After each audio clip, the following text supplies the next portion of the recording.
सुप्रभात बच्चों। आज की कक्षा में हम लोग पाठ 4 वाक्य विचार उसका ही पुनरावृत्ति कक्षा हम लोग जो है वह चलाएंगे, क्योंकि हम अभी पिछली कक्षा में हम लोगों ने देखा कि वाक्य से संबंधित जो उसकी परिभाषा जो थी, तो परिभाषा को किस प्रकार से हम साबित कर सकते हैं, इसकी जो परिभाषा जो दी गई है वो किन तथ्यों के आधार पर दी गई है, तो हम लोगों ने उसको देखा था। आज की जो कक्षा है, इस कक्षा में हम लोग इसी क्रम को आगे बढ़ाएंगे। तो आज हम लोग वाक्य से संबंधित जो अगला जो बिंदु है, जो तथ्य है, वह है वाक्य के अंग। वाक्य चाहे छोटा हो या वाक्य बड़ा हो, कोई भी वाक्य है, उस वाक्य के मुख्यतः 2 अंग होते हैं, जिसमें पहला अंग जो है वह है उद्देश्य और दूसरा अंग जो है वह है विधेय। तो वाक्य के 2 अंग होते हैं। नंबर 1 है उद्देश्य और नंबर 2 है विधेय। उद्देश्य की जहां तक बात है, तो उद्देश्य का जो दूसरा रूप है, उस रूप को हम कर्ता का रूप भी कह सकते हैं, क्योंकि इस हिस्से में मुख्य रूप से कर्ता की ही चर्चा होती है। और दूसरा जो अंग है वह है विधेय, और इस जो भाग में, विधेय के भाग में जो है वह कर्ता के द्वारा किया गया जो भी काम है और उस काम से संबंधित जो अन्य तथ्य है, वो सारा का सारा तथ्य जो है वह विधेय के अंतर्गत आता है।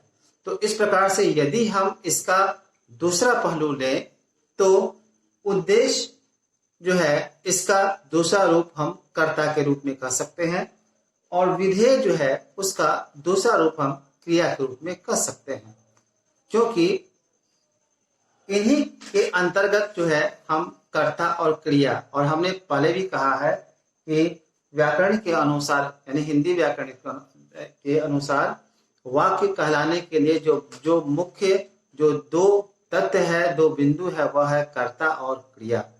यानी कि वाक्य कहलाने के लिए इन 2 शब्दों का होना बेहद जरूरी है।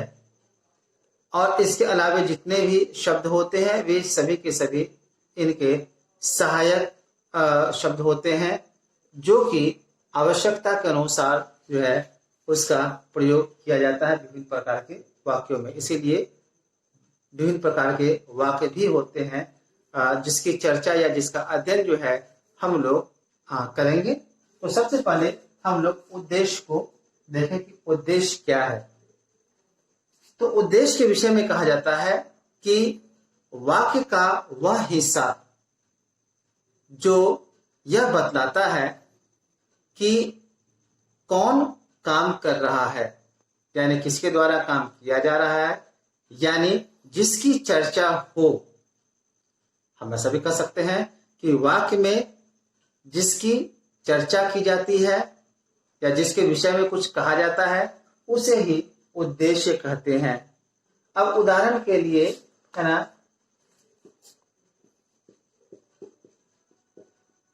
सोहन खाना खाता है। इस वाक्य में यदि हम यह प्रश्न करें कि इस वाक्य में किसके विषय में चर्चा की जा रही है, तो हमें उत्तर मिलता है सोहन के विषय में, क्योंकि काम सोहन ही कर रहा है। तो ये जो सोहन है वह उद्देश्य कहलाएगा। यह भाग उद्देश्य हो गया। उसी प्रकार से रोहन का भाई मोहन पटना जा रहा है, तो इसमें ना तो केवल रोहन होगा और न ही मोहन होगा। रोहन का भाई मोहन, इस शब्द तक जो है वह उद्देश्य होगा। दूसरा है विधेय। विधेय के विषय में कहा जाता है कि उद्देश्य के विषय में जो कुछ कहा जाए उसे विधेय कहते हैं। उद्देश्य के विषय में जो कुछ कहा जाए उसे हम विधेय कहते हैं। अब मान लीजिए कि उदाहरण के रूप में सीता पत्र लिखती है। अब इस पत्र में इस वाक्य में यदि यह प्रश्न किया जाए कि इसमें विधेय कौन होगा, तो सबसे पहले इसमें विधेय से पहले उद्देश्य को समझना होगा कि उद्देश्य कौन है। तो हम जानते हैं कि ये सीता शब्द उद्देश्य है, क्योंकि काम करने का जो काम जो है सीता के द्वारा किया जा रहा है, या चर्चा जो हो रही है वह सीता की हो रही है। अब है कि सीता के द्वारा क्या किया जा रहा है, तो पत्र लिखती है, यानी वह पत्र लिखने का काम करती है। तो इस प्रकार से जो है यह जो है सो सीता के विषय में यह कहा जा रहा है कि वह पत्र लिखती है। तो यह भाग जो है पत्र लिखती है, यह भाग उद्देश्य कहलाता है। इस प्रकार से प्रत्येक वाक्य में काम करने वाला, जिसे हम लोग कर्ता कहते हैं, वह उद्देश्य कहलाता है। और उद्देश्य के विषय में यानी कि कर्ता के विषय में जो कुछ कहा जाता है उसे हम क्षमा करें, ये विधेय है। तो कर्ता के विषय में जो कुछ कहा जाए या उद्देश्य के विषय में जो कुछ कहा जाए वह भाग जो है विधेय कहलाता है।